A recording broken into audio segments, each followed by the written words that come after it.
interesting stuff, and always just worth remembering that reading your tip and trying to, and I know that's easy for me to say because I spent a lot of time feeder fishing, and understanding what my tip's telling me is probably second nature.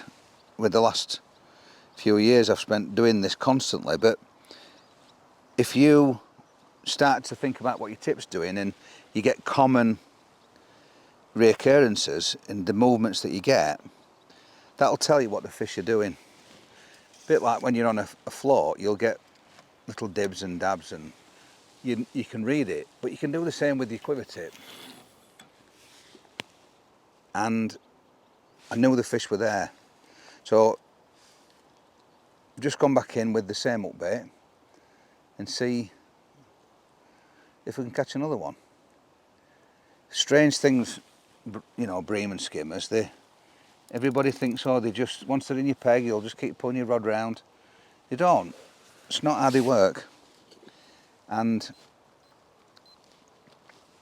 you know, just going deeper into that, reading your tip, even when you are getting bites, there's a little key to the type of bites that you get.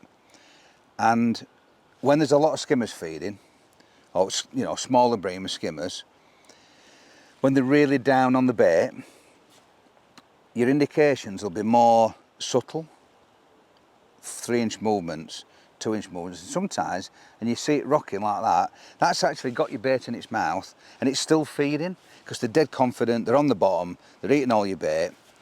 That tells me, by the action of the bites and the indications, what's happening. When your bites are, you get a little ding and then it pulls like that, that usually means that the fish are up in the air, they're diving, grabbing your bait and swimming off because they're not comfortable.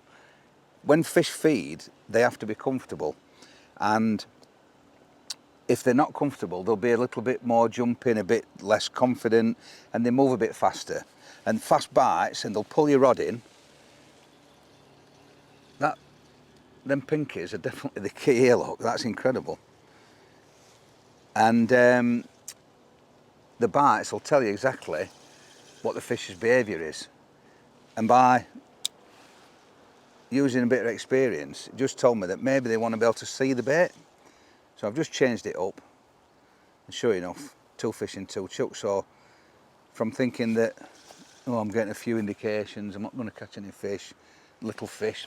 Most people would think, oh, I've got bits in my peg, bream will pull my rod round. They weren't. They were these things. These are what would give us indications.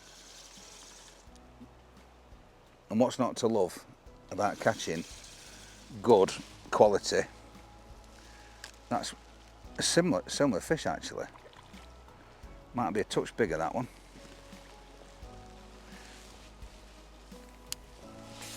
And that could be deemed as a real small fish bait, but it's not, that's definitely bigger. Good solid fish. You'll see them pinkies just hanging out of its mouth there, look. What a cracking fish that is.